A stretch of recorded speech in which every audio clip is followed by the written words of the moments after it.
Di setiap sudut gelap, selalu ada kisah yang menunggu untuk terungkap. Malam ini, kamu akan mendengar cerita yang mungkin membuat bulu kudukmu berdiri. Siapkah kamu untuk memasuki dunia horor? Pernah nggak sih kalian dengar tentang orang yang tiba-tiba dapat undangan aneh? Bukan undangan nikahan biasa, tapi undangan yang bahkan nggak masuk akal.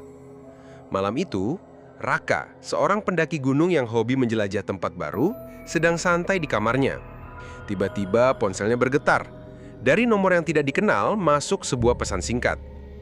Datanglah ke pernikahan kami di Gunung Salak malam Jumat Kliwon. Awalnya Raka mengira itu ulah temannya yang iseng. Tapi semakin dilihat, nomor itu terasa asing. Ia mencoba menghapus pesan tersebut. Namun anehnya, beberapa detik kemudian pesan yang sama muncul lagi. Bahkan tulisannya persis, lengkap dengan titik dan tanda kutip yang sama. Raka mulai merinding. Apalagi notifikasi terus berbunyi tanpa henti, menampilkan pesan undangan yang sama berulang kali. Seolah-olah ada seseorang yang benar-benar ingin dia datang. Raka mencoba mematikan ponselnya, tapi begitu dinyalakan kembali, pesan itu tetap ada. Bahkan jumlahnya semakin banyak memenuhi layar. Saat itu, untuk pertama kalinya, Raka merasa ada sesuatu yang tidak wajar. Sesuatu yang tidak berasal dari dunia yang sama dengan kita. Raka akhirnya penasaran. Rasa ingin tahunya jauh lebih besar daripada rasa takut yang mulai mengganggu pikirannya. Malam itu, ia memutuskan berangkat sendirian ke Gunung Salak. Tidak banyak yang ia bawa, hanya tas kecil berisi air minum, beberapa makanan ringan, dan sebuah senter untuk menemaninya menembus gelapnya malam. Sepanjang perjalanan menuju kaki gunung, suasananya terasa berbeda dari biasanya. Rumah-rumah penduduk tampak sepi, jalanan lengang, dan lampu jalan hanya sesekali menyala redup. Raka sempat beberapa kali berhenti untuk bertanya arah pada warga sekitar. Anehnya, kebanyakan dari mereka hanya menatapnya dengan pandangan kosong, lalu memilih diam. Ada seorang bapak tua yang akhirnya membuka mulut. Suaranya bergetar seperti menahan sesuatu. "Mas, jangan macam-macam. Jangan kesana malam-malam." Kalimat itu membuat bulu kuduk Raka berdiri. Tapi entah kenapa, tekadnya tidak goyah. Ia tetap melangkah. Begitu masuk ke area hutan, hawa langsung berubah.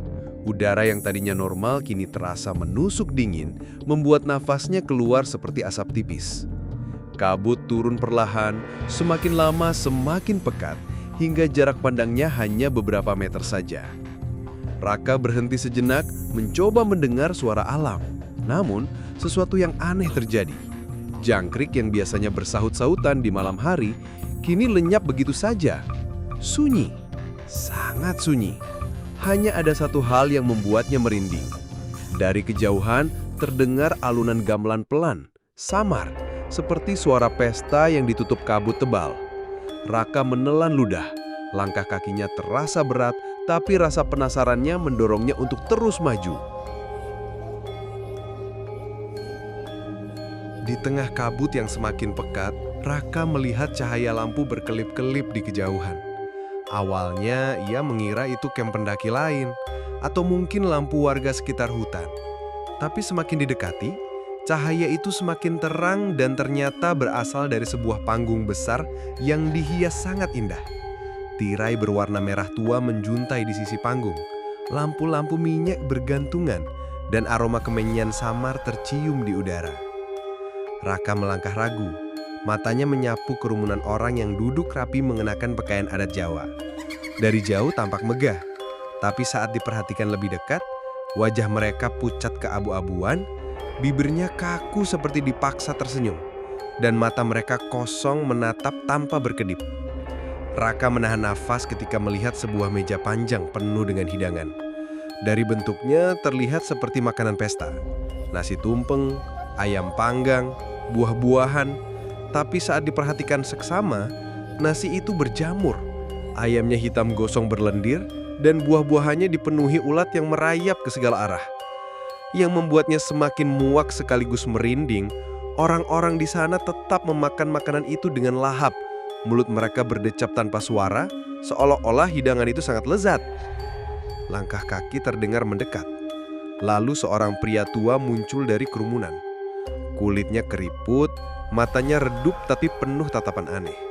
Ia mendekati Raka sambil menyunggingkan senyum yang terlalu lebar untuk wajahnya.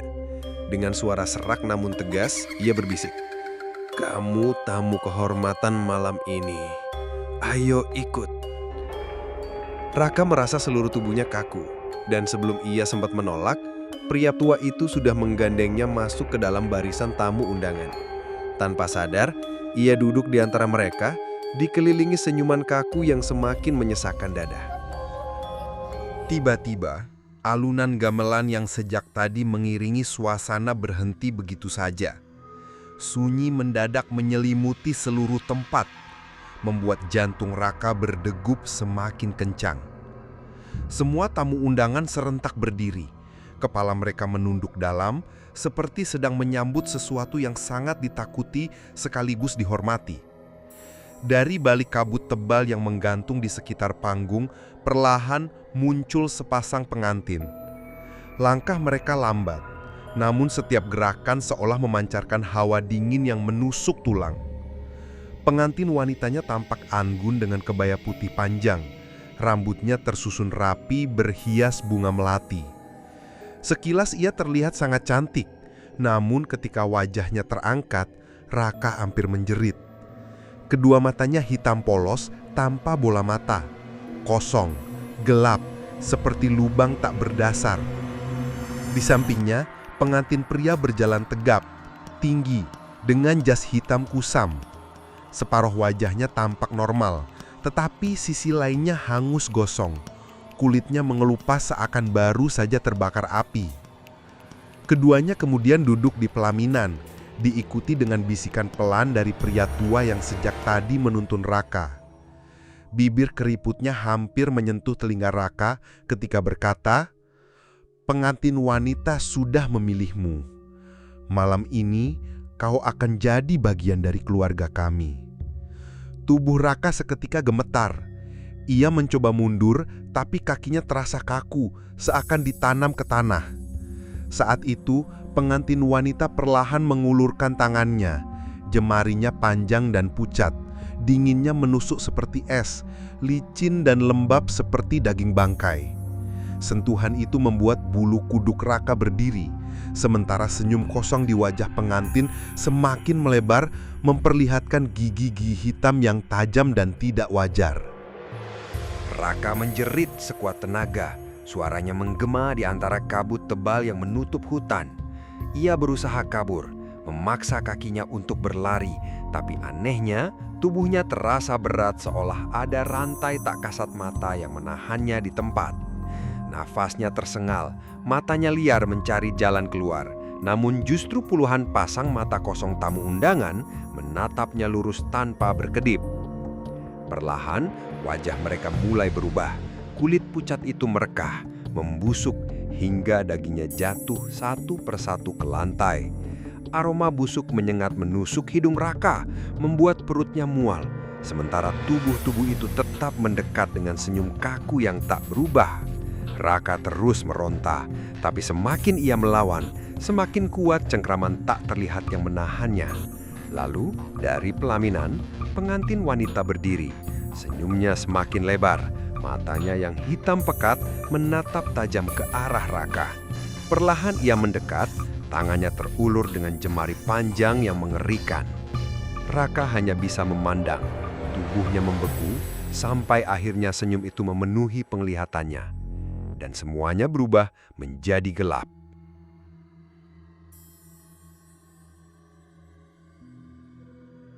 Keesokan baginya, warga desa menemukan tas dan ponselnya tergeletak di dekat pos pendakian. Anehnya layar ponsel Raka hanya menampilkan satu pesan berulang kali, "Terima kasih sudah datang." Tubuhnya tidak pernah ditemukan. Hingga kini, orang-orang percaya bahwa siapapun yang menerima undangan gaib dari Gunung Salak tidak akan pernah kembali. Rumor itu masih hidup, dituturkan dari mulut ke mulut, membuat siapa saja yang mendengarnya berpikir dua kali sebelum berani naik ke Gunung Angker itu pada malam Jumat. itulah kisah horor kita malam ini. Apakah kamu percaya itu hanya cerita atau mungkin nyata? Jangan lupa tinggalkan komentar tentang pengalaman horormu sendiri. Dan ingat, jangan pernah menonton sendirian.